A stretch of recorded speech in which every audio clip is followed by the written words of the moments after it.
Bonjour Fares, quand vas-tu? Bonjour Paul, et toi? Bien, bien.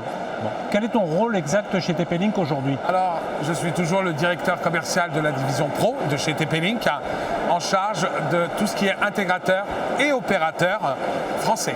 Est-ce que tu peux faire un petit refresh des produits que tu proposes? Aujourd'hui, notre focus, bien sûr, à travers tout ce qui est 4G et maintenant la 5G, donc de tout ce qui est modem routeur, solution globale pour opérateurs, tout ce qui est solution qui va vous permettre d'unifier, de manager un réseau complet. Donc la solution Omada SDN. Est-ce que tu peux rappeler un petit peu ce que c'est que du SD Network, alors du réseau managé?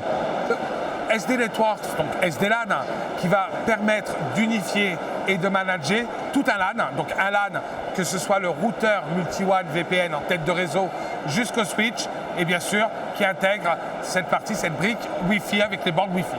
Donc ça peut se faire à distance, ça peut se faire dans le cloud, ça peut se faire à partir d'une console Internet. En effet, Omada SDN, SD Networks, SD-LAN est juste un software qui va nous permettre, et l'avantage de TP-Link, de pouvoir le déployer dans les trois méthodologies.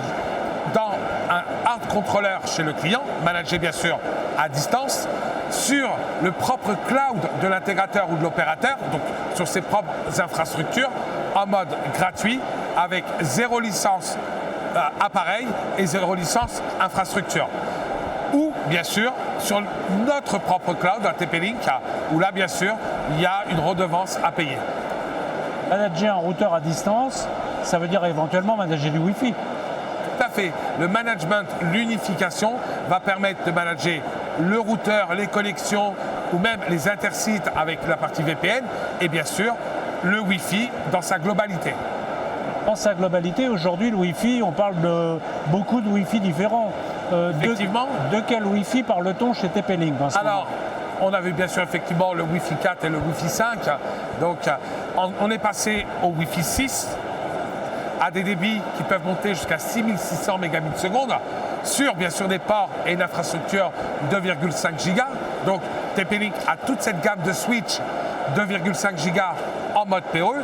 Et maintenant, on annonce l'arrivée de Wi-Fi 7.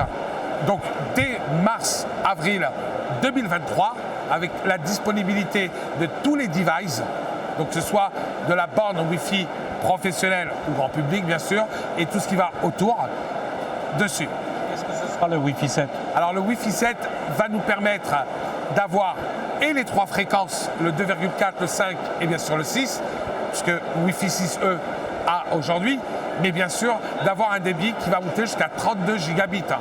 On va passer du 6,6 gigabits seconde sur Wi-Fi 6 à 32 gigas sur du Wi-Fi 7. Donc, tout ce qui va être, bien sûr, digitalisation, téléphonie sur IP, la visio ou les co-transferts va s'accélérer considérablement. Tu vas parler un petit peu des problèmes de forecast, d'approvisionnement. Oui. Où on en est pour TP-Link? Côté TP-Link, aujourd'hui, on arrive à approvisionner nos intégrateurs et surtout nos opérateurs d'une manière à peu près fluide. Pourquoi? Parce qu'aujourd'hui, TP-Link investit énormément sur du transit aérien que, bien sûr, on ne facture pas ou refacturer à nos clients. Notre engagement, c'est de délivrer l'intégralité des projets à nos intégrateurs.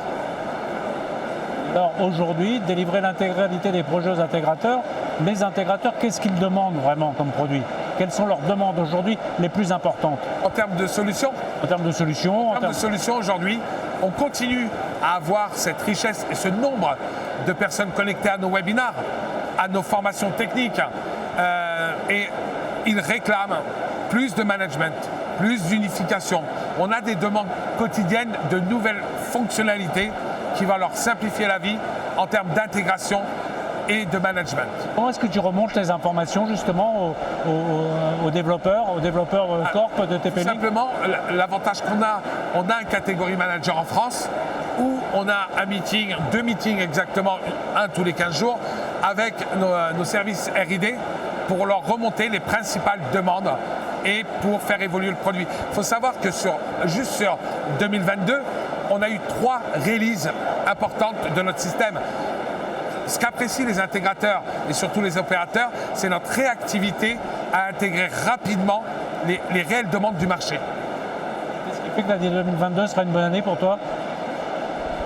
Qu'est-ce qu'il va faire aujourd'hui 2022 pour nous est une année importante pour la partie du développement de tout ce qui est vertical market.